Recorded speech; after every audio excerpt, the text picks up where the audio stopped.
Summer vacation. The pinnacle of the American dream, as experienced through the eyes of every red-blooded American child from time immemorial.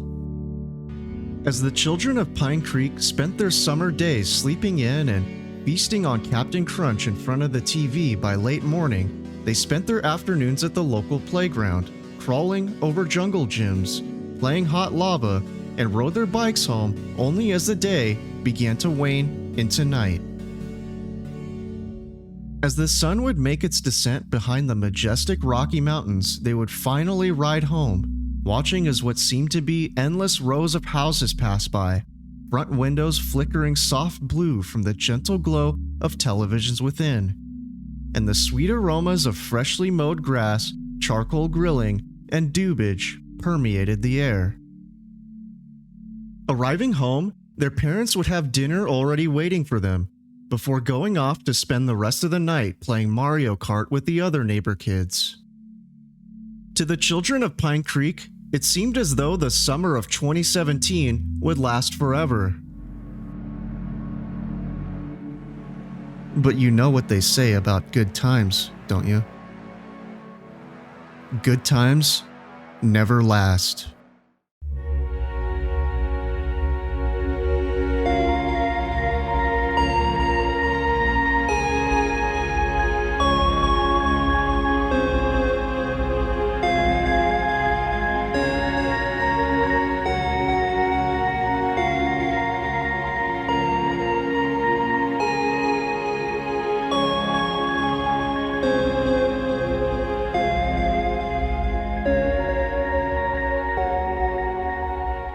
Friends, fellow truth seekers, I come to you tonight with perhaps the most important and heinous mystery that this podcast has thus far ever covered. My name is Nate, and with me is my co-host Ivan, and together, we're the Super Mystery Bros. We both welcome you back to what's been called the Olive Garden of podcasts, because when you're here, you're family. Ivan, what can people do to assist us in our perilous journey into the unknown? As always, guys, leave a rating and review on Apple Podcast, rate the show on Spotify, tell your friends, family, your cat, your dog, and whoever you want. And how can people get in contact with us? Oh, we've got an email, supermysterybrospodcast@gmail.com. Okay, good.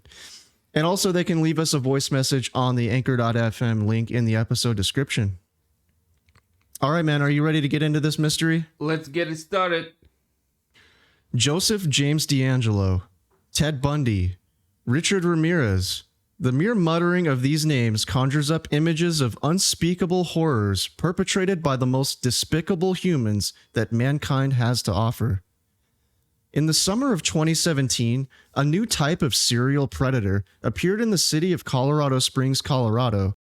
This twisted individual would embark on a brutal rampage that left many local residents wondering if they would be next. While disguised as a common, run-of-the-mill jogger, this unknown offender senselessly attacked the lawns and walkways of innocent residents and the eyeballs of those who were unfortunate enough to bear witness to the attacks.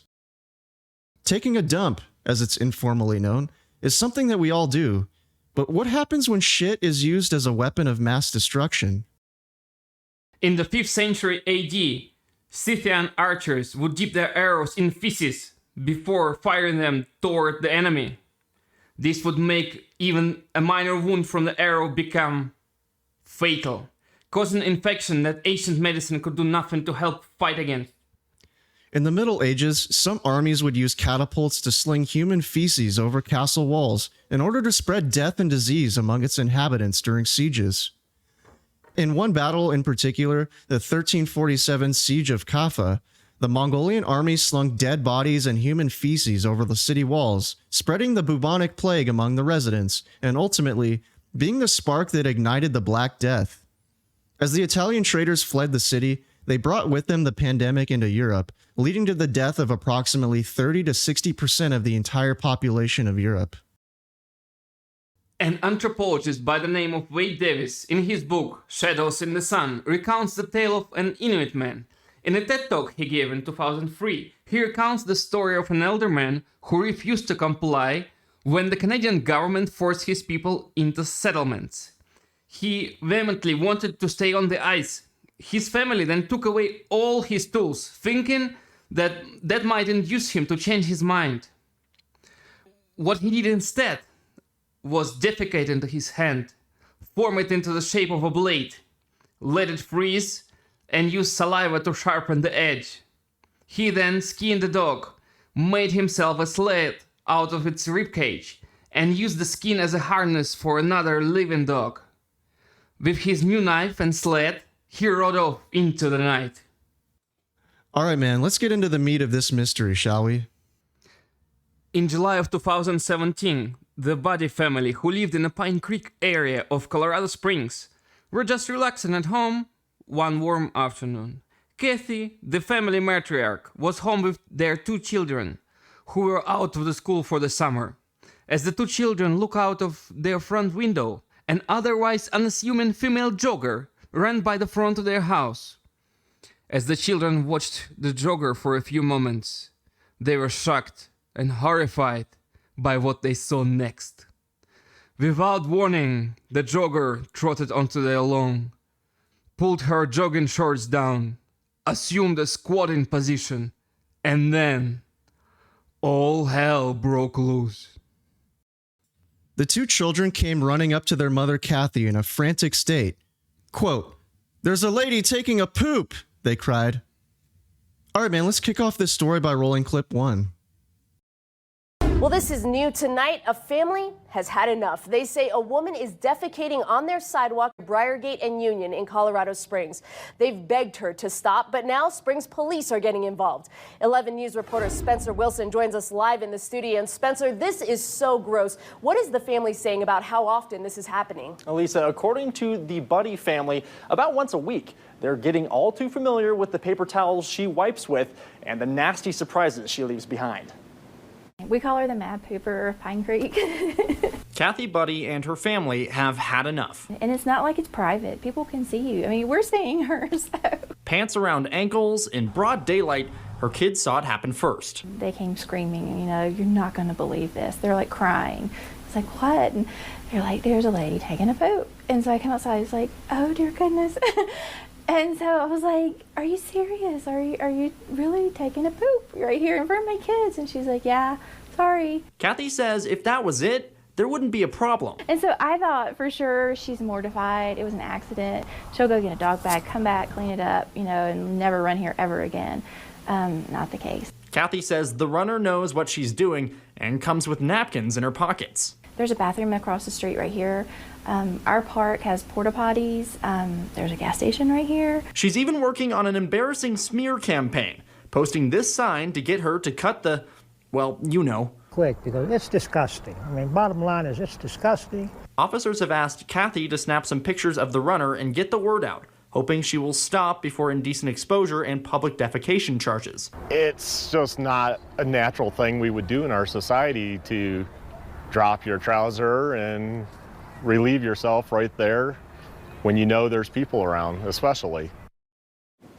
Kathy let me know she's had other people come forward and say that they have the same thing happening to them. They've seen that woman relieve herself outside of a Walgreens and in people's backyards. If you know who she is, police would love to hear from you. Lisa, back to you. The Buddy family, just a typical all-American suburban family, were just minding their own business one July afternoon when a female jogger suddenly jogged up onto their property and for seemingly no reason decided to drop trowel and lay a Cleveland steamer on their front lawn. As the children notified Kathy of what was happening, Kathy went out to confront the woman.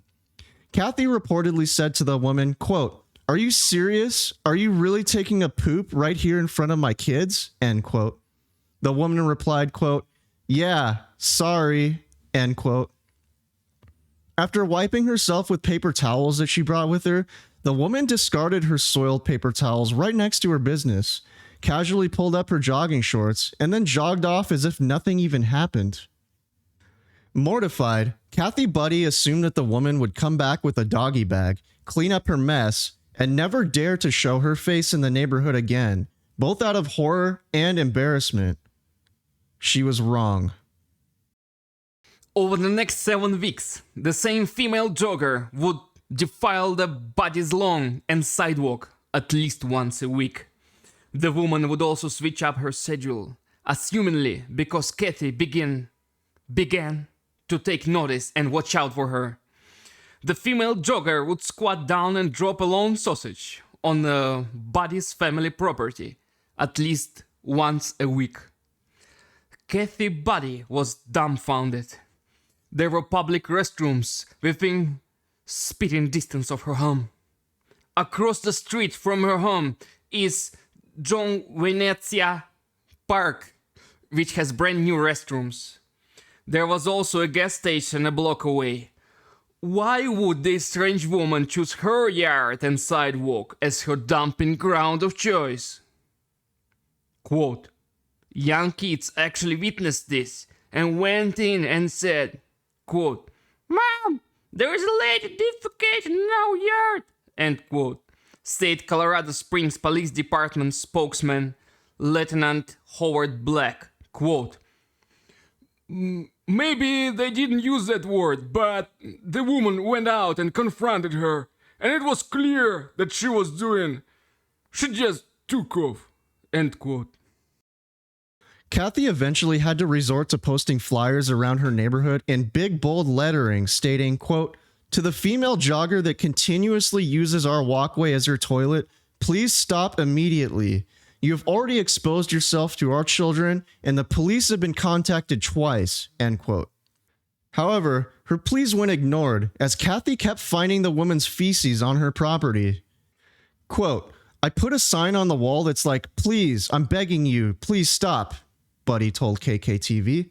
She ran by it like 15 times yesterday and she still pooped, Buddy said, adding that there were public restrooms less than a block away from her house.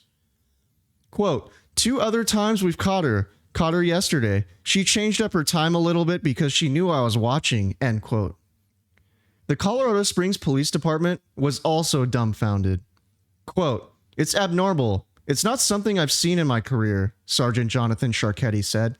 For someone to repeatedly do such a thing, it's uncharted territory for me, end quote. Lieutenant Howard Black told the Washington Post, quote, this has been comical, but I also don't want to be flip about it. If it's a mental health issue, she'll still be held accountable, but we would want to get her help, end quote. Police asked Buddy to take photos of the woman to help identify her. They said that the runner could be facing charges of indecent exposure and public defecation. The Buddy family said that the worst part is that they can't figure out what the woman's motives are. On multiple occasions, Kathy was able to take photographs of the woman as she jogged through the neighborhood. All right, man, let's talk about these photos that Kathy Buddy took. So, to you, how old do you think she is? I mean, if you had to guess, if I have to guess, I'll say like 35 something. Yeah, 40. I was thinking like 35 to 45 to me. She's got brown hair pulled back into a bun, a white female. She's got like this skin tight jogging get up on. It's kind of like spandex shorts kind of, and she looks kind of tan. Yeah, so it's like she runs every day or something. Yeah, she probably runs every day. Really cool running shoes too. Yeah, I noticed those shoes. They're like these turquoise and green running shoes. And yeah, otherwise she looks like a completely fucking normal person. I don't know what her deal is, man. And then there's pictures of the they don't look like paper towels to me. You know what they look like to me is those wet wipes, but because they've been laying in the grass for so long, they're dried up, and wet it looks wipes. Mm-hmm. Yeah, you know, like the fucking baby wipes, and then a censored image of the poop. What do you think about it? I don't know, dude. It's censored, but this lady is clearly a fucking psychopath to be doing this kind of shit. So I did some snooping around on Google Street View, and I was able to find the location of one of the photographs, and this was at the corner of Lexington Drive and Briargate Parkway. So she was crossing from the north side of the intersection into the south side of the intersection as the photograph of her was taken. And I was also able to find the street that they showed in one of the news clips where they were interviewing Kathy Buddy. And then this appeared to be Pine Manor Drive, which is directly across the street and kind of to the west of John Venezia Park. So for context, these two locations are about 2,700 feet apart. And it appears to me that this woman might not live in the neighborhood that she's offending in, and she's running from wherever she lives, which might be closer to Briargate and Lexington. And then she's running to the area. She's running to the area with like a specific purpose, and that specific purpose is to take a shit on Kathy Buddy's lawn. The story began to garner attention from the media, and it began to spread far and wide. Local news stations were the first to pick up on the story, before highly trusted and prestigious journalistic institutions, such as BuzzFeed, also began to cover it. The plot thickened when an unknown man claiming to be a quote-unquote spokesman of the Mad Pooper posted 2 videos on YouTube trying to explain her actions. In the videos, he claimed her name is Shirley, and that Shirley is sorry for shitting on people's lawns, but her actions aren't her fault. He explained that she has a traumatic brain injury due to complications from having gender reassignment surgery, and that due to the brain injury she can no longer control herself. The spokesman also claimed that her actions are protected under the First Amendment of the United States Constitution. He also went on to compare her action to the act of breastfeeding. In an article from Colorado Springs news station KRDO's website dated September 25, 2017, they asked criminal defense attorney Jeremy Law about the validity of this claim. Quote, "Defecating in someone's yard is definitely not protected under the First Amendment, and it's actually a crime," end quote, Law explained. Law even said that she could be facing indecent exposure charges, which might be land her on the sex offender registry. Law added that if the video is actually coming from the woman at the center of the controversy, it was a bad move. Quote, "This is actually the worst thing the family could do. Maybe they thought the videos would make the situation go away, but they won't. People all over the world are talking about this, and police will catch her. The man in the video will also have to be called into court to testify," end quote. People living near the area where the woman has been leaving her mark are outraged, especially after the claims that public defecation is comparable to breastfeeding. Neighbor Shirley Fevenot, not the Shirley who is defecating on people's lawns and walkways, had this to say about the claim. Quote, "I breastfed all of my 4 children, and that's just ridiculous. As far as I'm concerned, there is no comparison between those," end quote. Local resident Julie Trefteller agreed, adding that, quote, "Breastfeeding is nourishing your child. You are doing something to take care of someone, but pooping in someone's lawn is only damaging," end quote. Most people that KRDO talked to thought the videos were not a good explanation and didn't feel any more sympathy after watching them because the woman has done the deed multiple times, multiple weeks in a row. Attorney Jeremy Law didn't think the videos would make police, a judge, or jury think any differently either.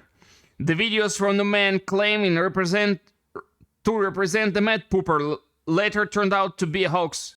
YouTube user DISOP-TV, whose main claim to fame are videos of farting hamsters, farting cats, and farting fish, admitted that he made it all up in the name of comedy and satire. Yeah, man, that guy sounds like a real comedic genius to me. In an article on Runner's World dated September 19th, 2017, McGee Nall wrote, quote, "As runners, we've all been there. We've all needed a bathroom at inconvenient times during a run. But we doubt you've actually defecated in someone else's front yard, or at least we hope not." Again, as runners, we understand having a sudden emergency now and then, but when it becomes a habit, you need to change up your regimen, end quote. Just 2 days later, another article on Runner's World appeared, this time written by Allison Feller. She wrote the following, quote, "Now, I'm not here to defend this woman. How can I, or anyone, when no one knows what's really going on in this very strange case? She really may be going on her daily runs with the intention of pooping on the sidewalk or next to a neighbor's mailbox. And yes, that would be weird, inappropriate, and totally uncool. But as a runner with Crohn's disease, an inflammatory bowel disease that, among other things, makes me at times unable to control my own bowels, my first thought upon seeing this headline was, quote, 'Oh my God, being the subject of this story is my greatest fear,' end quote. When my disease is flaring, there are days when I can't even get out the door, let alone go for a run. I'm pretty much chained to the bathroom. But when I do make it out to run, I'm so grateful and downright giddy until I'm suddenly not. That's the thing about Crohn's. It can strike when you least expect it. And when that happens, my intestines go from totally chill to totally explosive, faster than you can even think about where the closest available restroom may be. Like the mysterious mad pooper, I too run with napkins, paper towels, toilet paper, or baby wipes, just in case. I don't run with these things because I'm planning to use them. I run with them because I've learned to be prepared. And like the mad pooper, I too have been known to shimmy out of my spandex so I can relieve myself in places I would really rather not relieve myself. Those places are definitely not limited to convenient public restrooms or racecourse porta potties. Instead, my extensive list of places I've pooped on a run include a sketchy porta potty on the side of the road in Hawaii, a less sketchy, but still not ideal, porta potty on a construction site on someone's front lawn in the Hamptons, and behind a porta potty in the Catskills because said potty was locked. Rude. I've scurried into a bush on the side of a busy road in Utah. I've ducked behind a tree in Central Park because the bathrooms weren't open yet. And I've gone underneath a footbridge on a trail in Burlington, Vermont. Once, I had to run into the woods when I was on a run during a visit to my parents in New Hampshire. And as I finished up and emerged from the woods, my high school prom date happened to drive by and stopped to ask if I was okay. And in the very worst, most embarrassing case, I've gone in my pants. Just a few weeks ago, I was attempting a run in Central Park when my Crohn's kicked into gear. I immediately ran for the closest bathroom, but the line was 7 people deep and I couldn't wait. So I bolted into a museum next door, begged the museum attendant to let me use the lobby bathroom, and was denied. Quote, "You can't use the bathroom unless you buy a ticket," she explained, as I burst into tears because I was terrified I was going to have an accident in the middle of the Guggenheim. And I was pretty sure that no matter how Jackson Pollock-like it would look, I wouldn't be able to pass it off as art. Every single time I go to the bathroom somewhere that's not a designated bathroom, I'm filled with shame, anxiety, and fear of getting caught, or far worse, going viral for getting caught. In an age where everyone is armed with a cell phone camera, I'm terrified of someone seeing me go to the bathroom in an unapproved place, then snapping a photo or video and posting it for the world to see, lol at, and comment on. I feel enough shame for the inconvenience this disease causes. The thought of being publicly shamed is paralyzing. The single greatest thing I've found in sharing my Crohn's story is that so many runners have poop stories. That, to me, is the greatest comfort in the world. Because until you've pooped your pants or come really, really ridiculously close to it, you just don't get it. I can't speak to the case of the mad pooper, but I will say this. Be kind.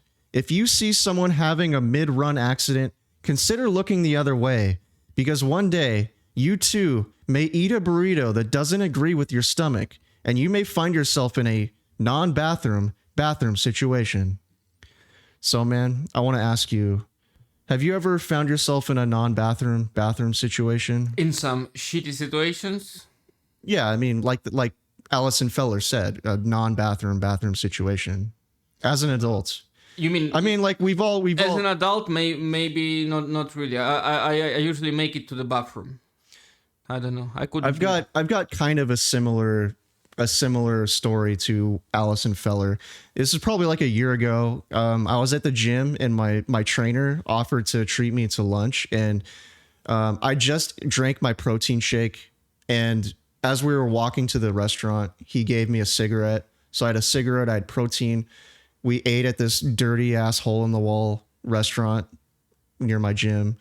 And then after that, we went to a cafe. I had like an Americano, and let's just say my insides wanted to be my outsides instantly. And let's just say the mile run home from the restaurant was probably the fastest mile that I've ever ran in my life.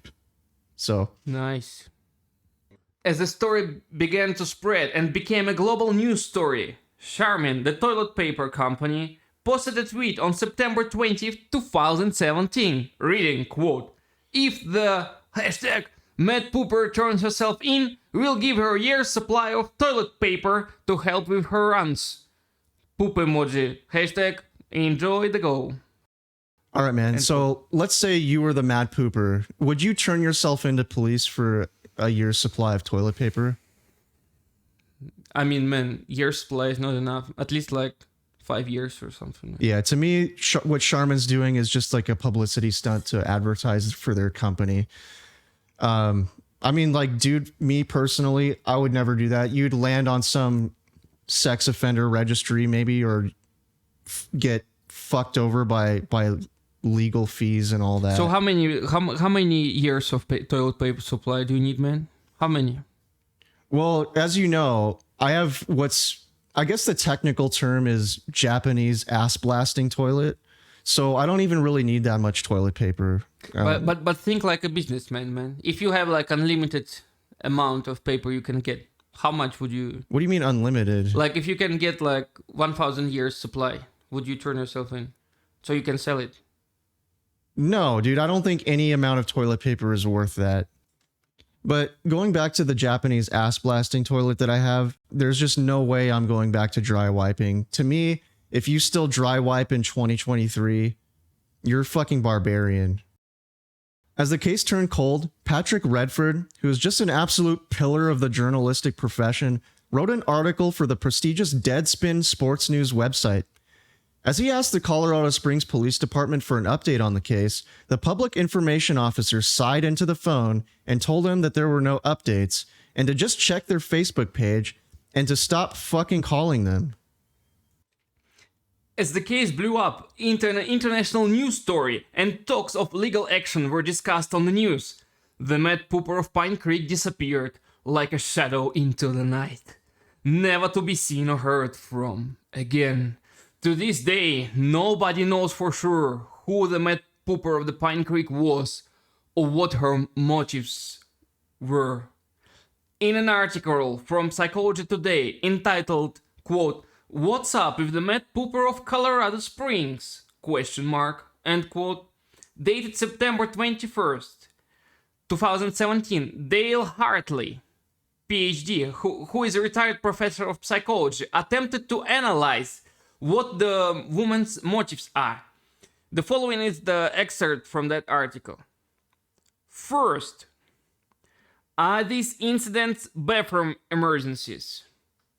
I think not. She makes stool in public places frequently, i.e. keeps regular, often in people's yards, and she doesn't seclude herself from public view. Second, is she motivated by revenge? Possibly. But the people whose yards she falls most frequently don't seem to know her. However, they did confront her on one occasion, so subsequent stools in their yard might have been payback. Third, is she schizophrenic or otherwise psychotic? I doubt it. Photos of her show a woman in good physical condition, properly attired for jogging, and with her hair carefully styled. She is too put together to be out of touch with reality. She also keeps to a schedule for her morning jog. Except for her prolific public pooping, she appears quite normal. We would not expect to see consistently organized, predictable behaviors in someone who has undergone a psychotic break. Fourth, is she an exhibitionist? I think this is closer to the truth. exhibitionism is a paraphilia. Exhibitionists experience an erotic thrill by shocking or titillating others with their revealing behavior. Fifth, does she have an impulse control disorder? Question mark. I suspect this is the answer. When the way bear it all, exhibitionists have failed to control the impulse to reveal too much. The mad pooper abnormal impulse may or may not be exhibitionism. She might instead feel an overwhelming urge to experience the sensation of a bowel movement out in the open air, or to flaunt social rules, break the law, and get away with it. Some kind of the thrill that the kleptomaniacs get. So whatever itch she's scratching, I'd put my money on an impulse control disorder as the milk in her magnesia. Was it in original article, man? Yeah. Okay. in I thought you edited it, man. No, this is a real article. Just one of those jokes, man. Like, no. As the milk in her magnesia. Okay. In conclusion, I might say that I am impressed with her perseverance in giving back to community.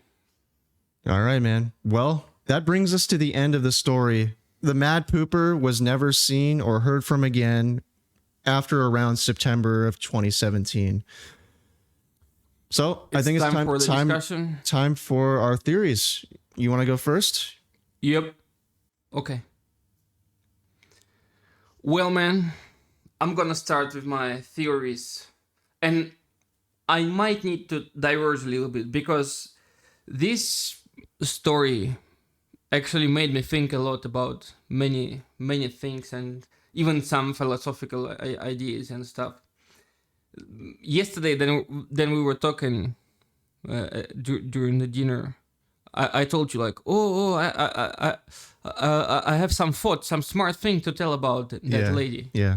And I entertained that idea for a long time, and I kind of enjoyed it. I was thinking like, oh, I'm so smart and shit, you know. Mm-hmm. I felt like I was like really cool and stuff. And then I thought like, why do I like feel that I'm really like above her, you know? Like I'm on the higher level. I'm just freaking, you know. Yeah. And I thought like, it's kind of aggressive, you know, in a way. And one of my friends, old friends, he told me like, man, sometimes if you like stop judging people, you can think about something. You can get some insight from them. Uh-huh. And I thought, okay, and I just let my conscience do the work. So this is what I come up with, some interesting stories. And I want to start with the Diogenes. Do you know this like Greek philosopher?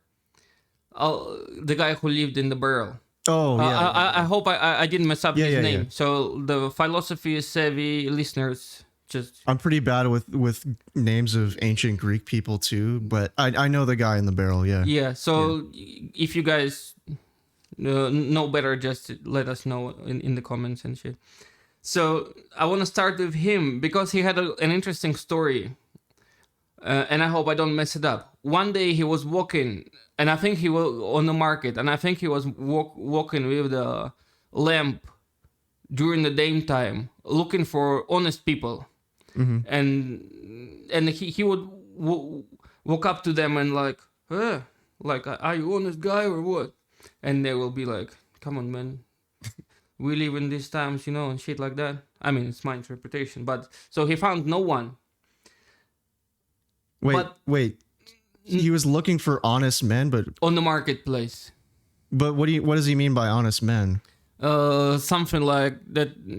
They wouldn't like cheat their customers and stuff like that, or whatever. Or they wouldn't like. So he was asking like who here doesn't rip people off?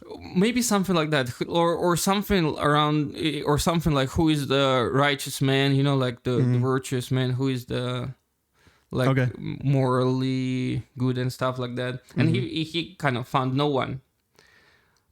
But then I think sometime after that, he came to the marketplace naked.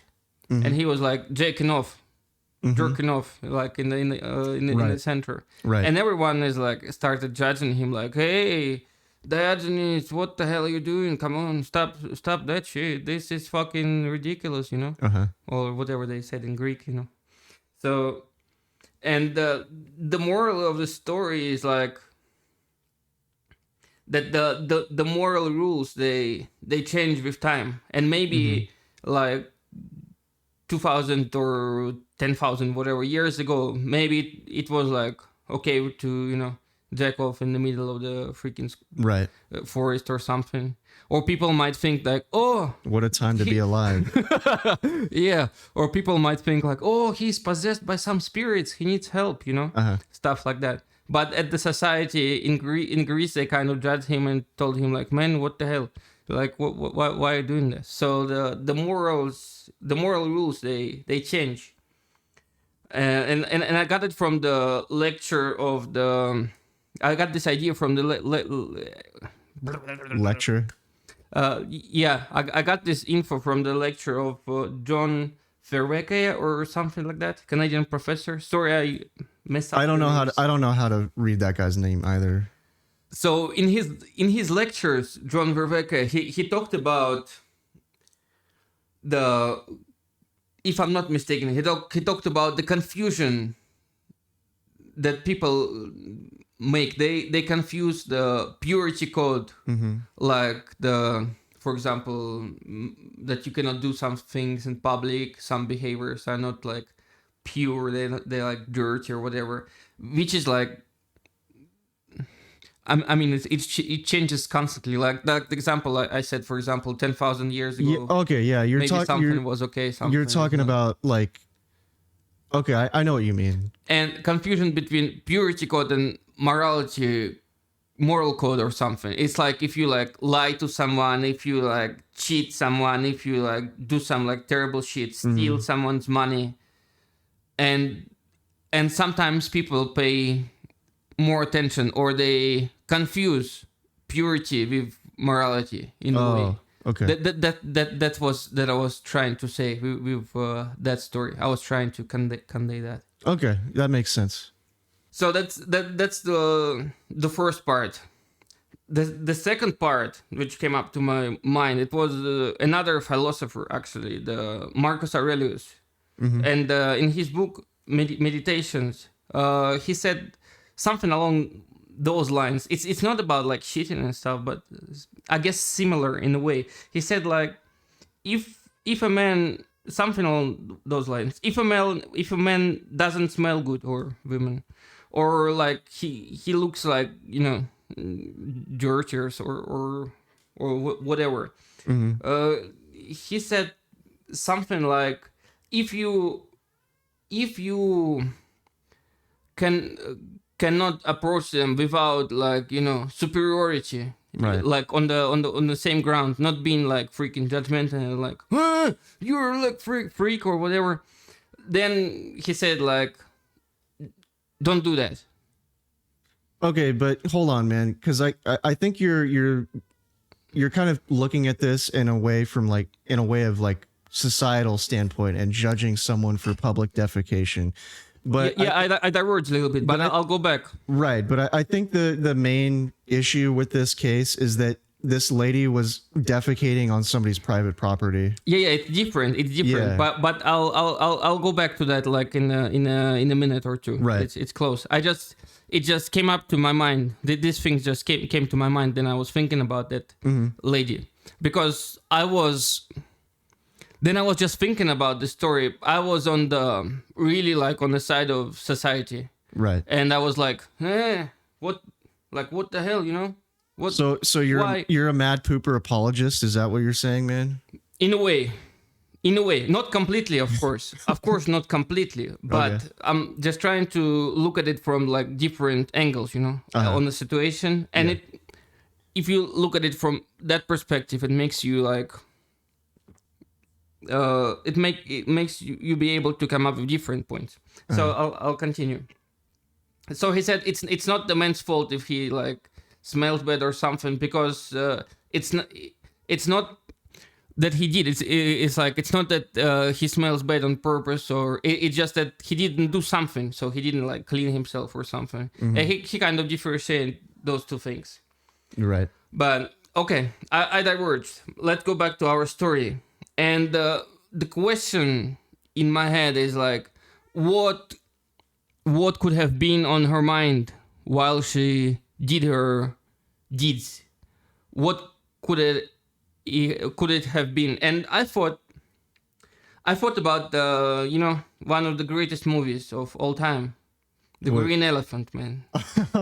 you remember the movie, right? Like, oh yeah. You watched it like 3 years ago. Well, yeah, I don't remember. I don't remember everything about it, but yeah, we were drunk too. So anyway, I'm going back to that movie. Why I want to bring it up? I don't know if you remember the scene then when one of the main characters who were sentenced in jail, they were like in the same room and they lived in the same room. And one of them were like a little bit crazier than the other. He was like dancing and stuff and telling some stupid stories, some really cool stories, cool stories. And at one point, the guy, he decided like, for whatever reason, he decided to take a shit into his jailmate, right? Cellmate, yeah. Into his cellmate's plate. So. Oh, okay, I kind of remember. You remember that maybe? Yeah. It's kind of disgusting a little bit, and then so he did that, and I mean it's a movie, but still, and then he took that plate and he gave it to his cellmate, and he said like something like, "Братиш, я тебе покушать принес." Something like, "Brother, I brought you some stuff to eat," you know. Does it kind of go back to one man's trash is another man's treasure? Yeah, kind of like that. So for him. And I mean, it's a movie, but I guess maybe some people do that. And he was convinced that he was doing something good. He was helping someone. Mm-hmm. So I guess in his mind it was like he was kind of a hero, you know. Right. So he was a hero of his own story. So yeah, going back to our story, I guess there might have been some similar weird thoughts in the head of our subject. Maybe she was rationalized in some like weird ways, like she was like I don't know what could you think of, like fertilizing or come on, man. I don't know. Come on, man. I don't know. Maybe she was thinking like I don't know, if I don't do that someone will die or whatever. The mind tends to play like weird games sometimes. You can call them like demons or like the compulsive thoughts or impulse control disorder or whatever. And I want to quote another guy here before I finish. As the Carl Jung said, and it's a quote, "No tree, it is said, can grow to heaven unless its roots are in hell," end quote. And I think this lady, I hope this lady, she met with her own demons, you know, and she found a way to control them somehow, to tame them, so they wouldn't like freaking make her do this stuff again. Do you think her demons came out in this way? Like her demons made her shit on people's lawns? Is that what you're saying? I mean, I'm saying demons, but I mean, it might have been like that psychologist said in the article, impulse control disorder. Right. But in the head, I guess it might have been something similar, like to the. I mean, I just use it to simplify the concept. Like this compulsion or compulsive thoughts or whatever. So I called it like that. So I hope she found a way through her own hell. And I hope she's happy now. So you think that she was doing this out of trauma? Do you think that personal trauma caused this? Is that what you're getting? Because you said a lot of shit. And just to say that. So like it was... Okay, so you're saying that personal trauma could have been the cause of her impulse control disorder. Sometimes, I mean, it doesn't have to be personal trauma. Sometimes it's just happens, but maybe. Or do you think she's just born this way? She's just born to shit on people's lawns? I mean, I'm not a psychologist, but maybe that, or maybe things like that could happen too. I think it's quite possible. And like I said, I hope she found, or she will find the way through it. And it seems like she did, right? Because she stopped.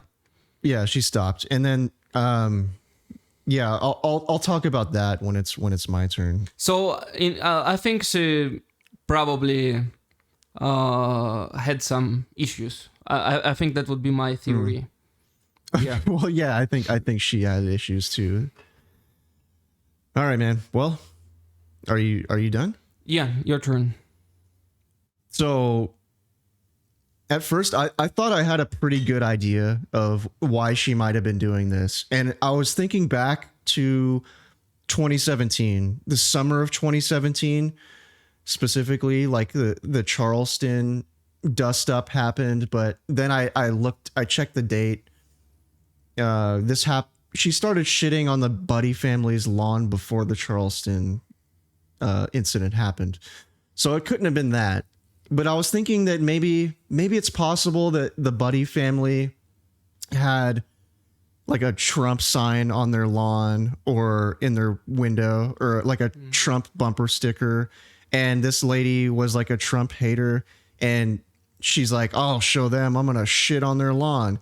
Or, it could have been vice versa too. She could have been like a pro-Trump person, and the Buddy family had like a pro-Democrat political sign. Because thinking back to 2017, everything was just insane. People were just losing their shit back then. So I was thinking that she might have been just a terrorist who was just really butthurt that someone had different political beliefs than her. And so that was my first theory, but I don't think that that's the case anymore. And I don't think it was revenge either, because the Buddy family didn't know who she was or why she was doing this. They'd never seen her before, and she was just shitting on their lawn for seemingly no reason. And I think that if the woman wanted revenge, she could have done something better. I mean, she could have pooped on their front porch instead, or like put a cobra in their mailbox, but shitting on their lawn once a week repeatedly, time after time, that doesn't sound like revenge to me. So I don't think it's revenge either. I don't think it's Crohn's disease either, because she kept turning up to the same place week after week. And I mean, I can understand if you have like a flare up when you just happen to have a flare up next to the Buddy family's house, and you've got to take a shit, and it's either the Buddy family's lawn or your pants. And I wouldn't blame her for taking a shit on the lawn instead of in her pants. Honestly, I would do the same thing. But if that was the case, if she was a sane, rational human being that ended up in that situation, she probably wouldn't show her face again in that neighborhood ever again. And if she was super sane, she probably would have moved. I mean, if that happened to me, I would have moved. I would have moved out of Colorado Springs entirely, because like, yeah, that's fucking horrific. Yeah, the same, like the fact that she kept shitting in the same place over and over, to me, it's definitely not Crohn's disease. So what I actually think is the reason she was doing this is, I think that she was getting a thrill from doing this. And I don't think that she was necessarily like a serial exhibitionist. Like, I don't think that she got any sort of sexual excitement from it, but I think that it's kind of like what the psychologist in that article was alluding to about why kleptomaniacs have this compulsion to steal. And I think that she got like some sort of thrill, and it was exciting to her to be able to go back to the same spot over and over and over and do shit on the Buddy family's lawn when she knows that Kathy Buddy is looking out for her. So for her to keep doing that right under Kathy Buddy's nose gave her a thrill. And I think that that's what this boils down to. I think that she was a thrill seeker. I don't think that it was like for sexual excitement or anything like that. I think that she just got a thrill from doing it. And then it became a news story, and then the news story blew up into an international news story. And then I think that's when she realized, oh shit, I better stop doing this because I'm going to end up on a sex offender registry if I keep doing it. So I think that's when she cut it out, because like after around September of 2017 is when you saw everything. She went radio silent and she stopped doing it. Is because only after the news picked it up and her pictures were posted on the news all over the internet.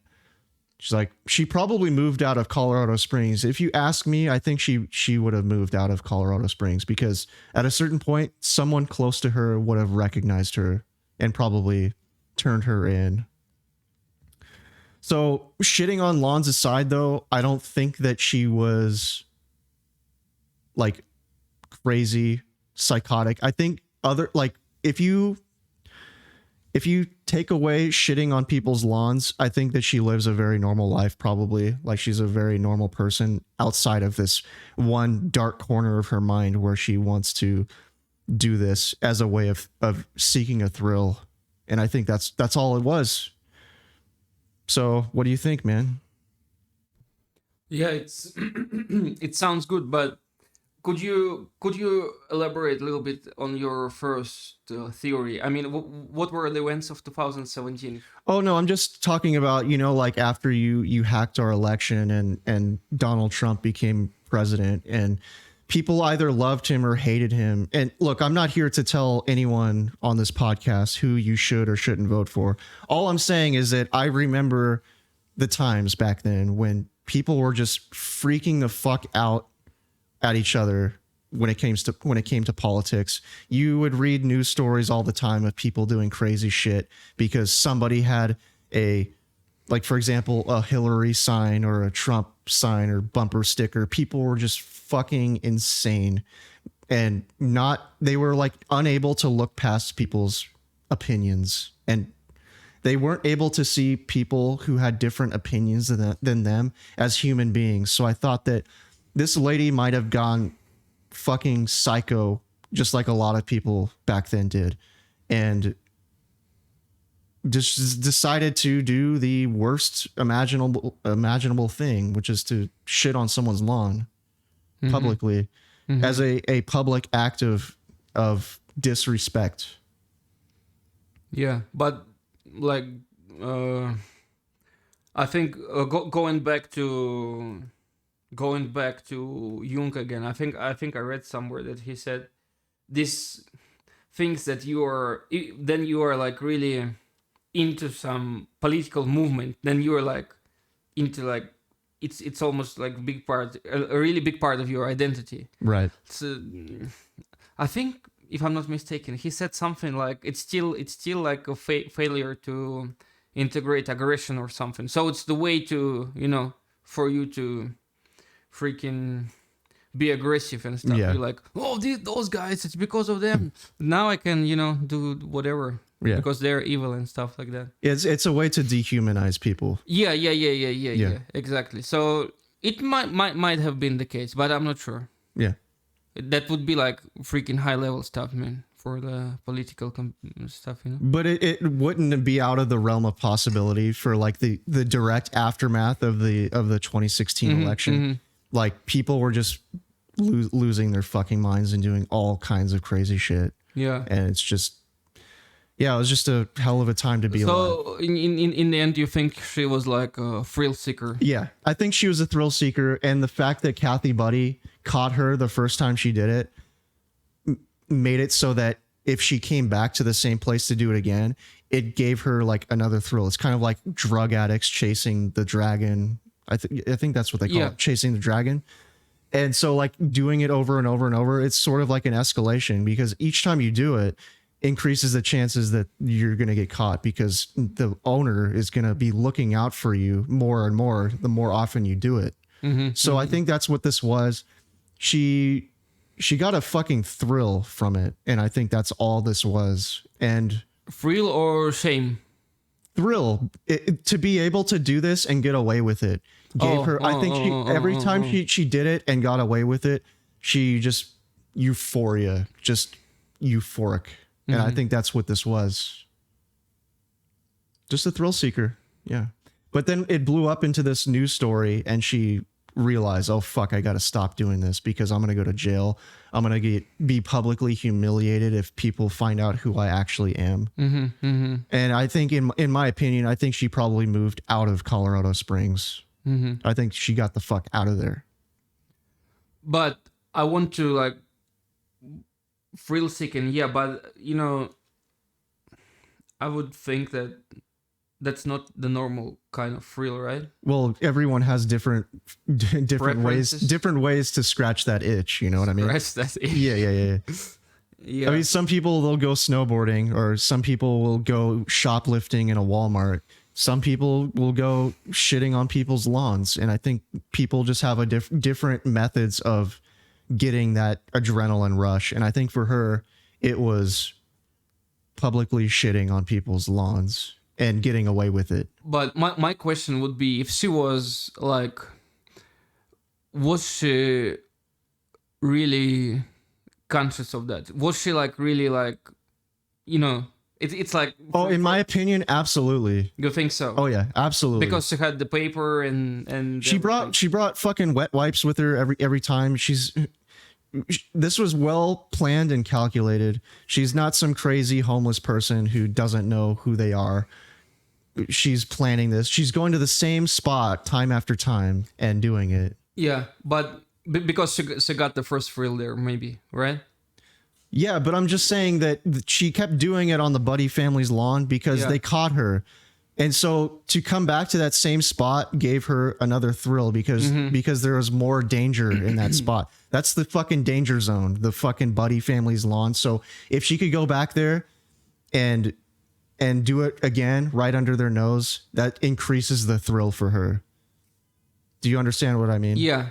But what I meant, it was something like more inclusive in a way, you know, than, for example, if someone drinks alcohol or something, right? So they like sometimes they're just like, you know, what they say, something along those lines that the bottles control them or whatever. It just kind of compulsive. It just gives such a relief, or maybe at first like pleasure or something of level which is just hard to compare with anything else in life.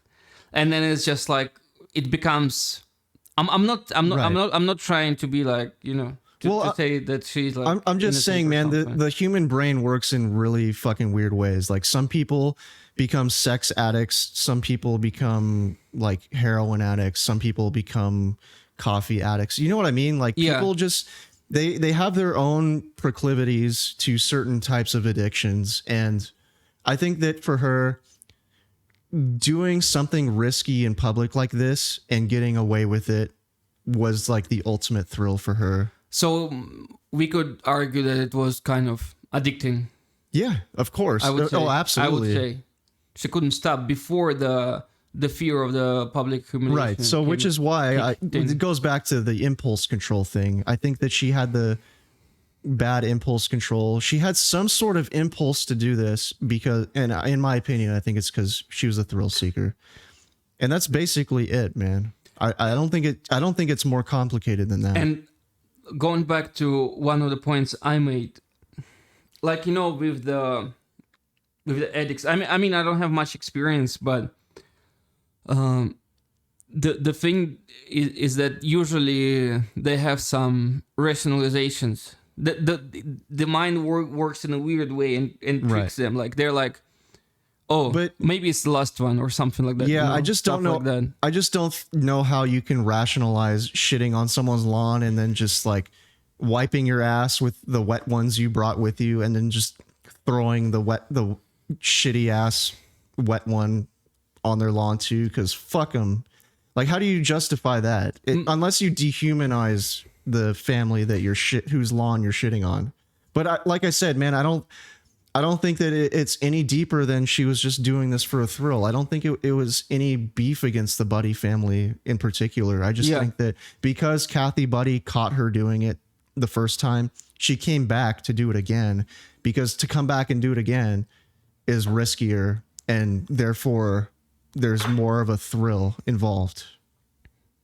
I would just imagine that there probably was some, I think so. There was some conflict in her, like to do or not to do. Most probably, man. Because it's freaking high level stuff, So, shitting on someone's lawn is high level stuff. I'm not brave enough to do that, I wouldn't. But be able to. but if you were seeking a thrill, that could be on your short list of things to do. I hope not. Fuck hang gliding. That's like physically dangerous, but shitting on someone's lawn is more legally dangerous, I should say. So for me, I think it's really interesting. What was her internal dialogue? I think it's just You think it was simple, seeking. like just very like simple. This is behavioral stuff, like yeah. Do or not do because it's fun. Stuff You like started that. talking about like all this like philosophical shit, and you kind of I got to admit you kind of lost me there for a while, but I think that it's way more simple than what you made it out to be. I think that she was a thrill seeker, and it got out of hand. Yeah, that's all. Yep. All right, man. Do you have anything else you'd want to add to this discussion? I think we're good. I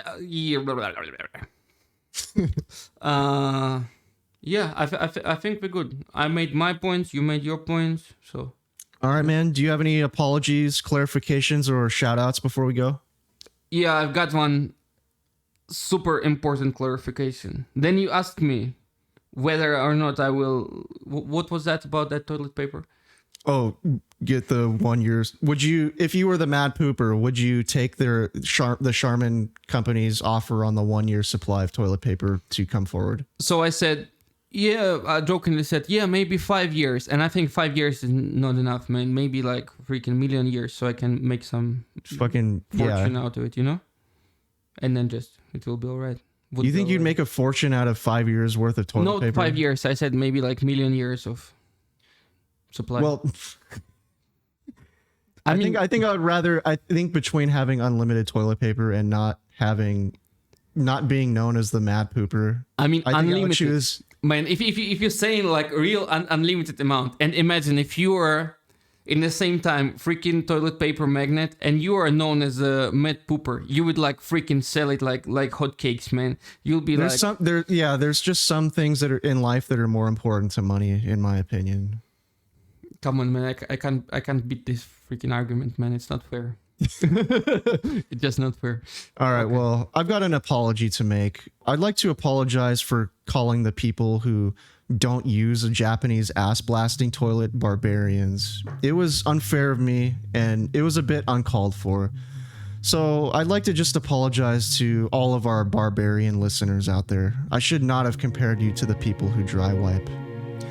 All right, man, I think it's time to get out of here. Like sands through the hourglass, so too are the minutes of our podcast. But don't fret, dear listener.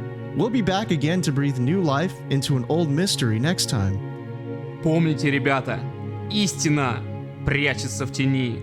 Вместе мы найдем ее. This is Super Mystery Bros.